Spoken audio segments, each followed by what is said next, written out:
You're listening to Wealthy-esque. We are a community of lawyers who believe that true wealth is having control of our time. I'm Ro Thomas, and as a busy wife, mom, and former Big Law associate, I know all too well the tension between the culture of the legal profession and pretty much everything else you want to do in life. That's why each week I'm bringing you the information and tools you need to improve your money mindset and manage your money to create true wealth.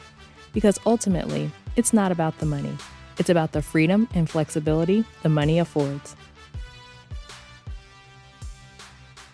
Hey friend, welcome back to the show. I hope you're doing well and having an amazing day so far. Today, we are talking about following through on your financial decisions. So many times I will see people make decisions about their money plan for the month. And then when it comes down to it, rather than sticking to their plan, they'll go back on their decision. So they don't follow through on the plan. They negotiate with themselves. They tell themselves, oh, it's fine. Like, it's fine to go off plan. It's fine to buy this thing I wasn't planning to buy because I just really want it. I'll just get back on track next week, or I'll get back on track next month. And the biggest problem that most lawyers have with their money isn't not knowing what to do. I say all the time, like, we know exactly what to do. Right? There are too many books and articles and podcasts to not know what to do. The biggest problem we have is not following through on the decisions we make. It's not keeping your word to yourself. So we're really good at following through for other people. But when it comes to ourselves, we don't hold ourselves in the same regard. We break our promises to ourselves constantly. We treat the things we want as less important. Because I bet if you told one of the partners you work with, or your supervisor, or your spouse, or your kid that you would do something, you'd move heaven and earth to actually do it. But when you tell yourself that you're going to do something, you don't bring that same energy.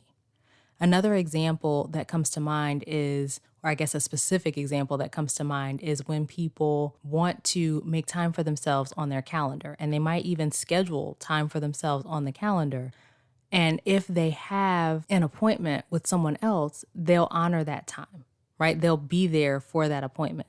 But when it's something for themselves, they don't treat it like a real appointment. They don't honor it in the same way. So if someone asks to meet at this time that they've scheduled for themselves, and they'll say they're available, they'll just move it, right? When it comes down to it, we don't honor the word that we give ourselves, the promises that we make ourselves in the same way that we honor the promises we make to other people. So you practice not following through on your word over and over again, and you strengthen the habit of not following through. Then what that leads to is questioning yourself or not trusting yourself to follow through on your word and the decisions that you've made, because you've created this track record of not following through. You've gotten so good at not honoring your word to yourself that your word doesn't mean much to you anymore, right? I said I was going to do XYZ, but oh well, I don't feel like it. I'm just going to do this other thing instead. If you want to manage your money better, you have to get good at following through, doing the things you say you're going to do, trusting that you'll be able to follow through on the things you say you're going to do. So how do you do that? It starts with creating a plan that's realistic for where you are. A lot of times, lawyers will create plans based on what they think they should be doing rather than what they can actually do right now, where they are right now. You have to start where you are. You always have to start where you are.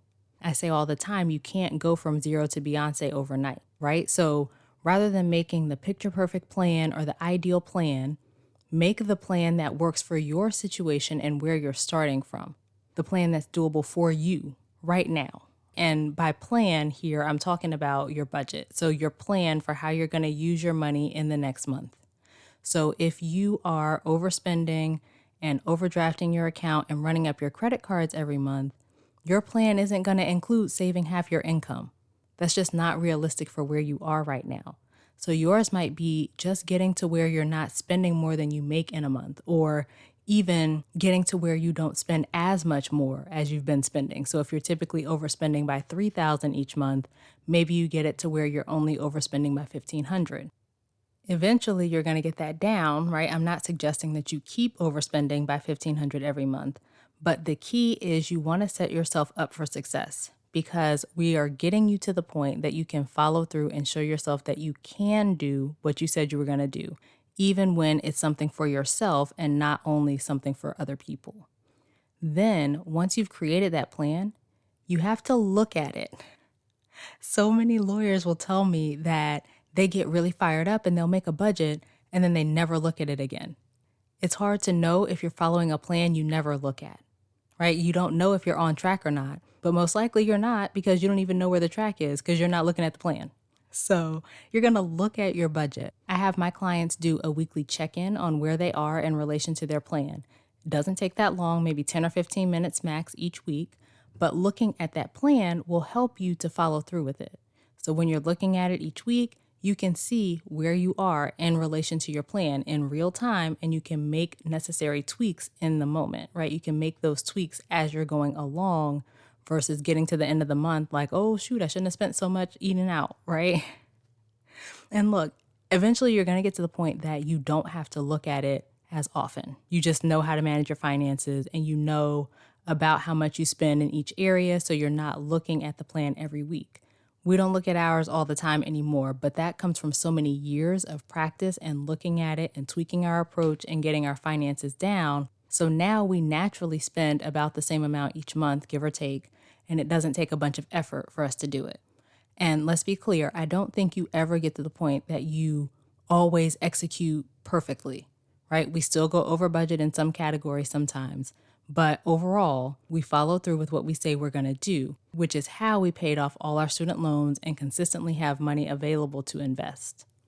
And one more thing, a lot of times my clients have so much resistance to the idea of reviewing their finances every week at first. But it comes down to whether improving your finances is actually something that's important to you right now and something that you really care about. If not, that's perfectly fine, but be honest with yourself about that. Don't keep telling yourself it's important if your actions aren't lining up, because that doesn't feel good either, right? And if it is important to you, then 10 to 15 minutes a week is not a lot to ask in exchange for improving your finances. You might not always want to do it, but just because you don't want to do a particular thing doesn't mean that you don't do it. If you truly want the results of doing that thing, then whether you want to do it or not doesn't really matter. As you build a track record of following through on what you say you're going to do, right? So you're implementing this process, you are creating plans that are based on where you are, and you are actually looking at those plans and implementing them, right? You build this track record of following through on what you say you're going to do, and you start to trust yourself to do those things. You actually start doing those things more and more, rather than always going back on your word and negotiating with yourself and all that.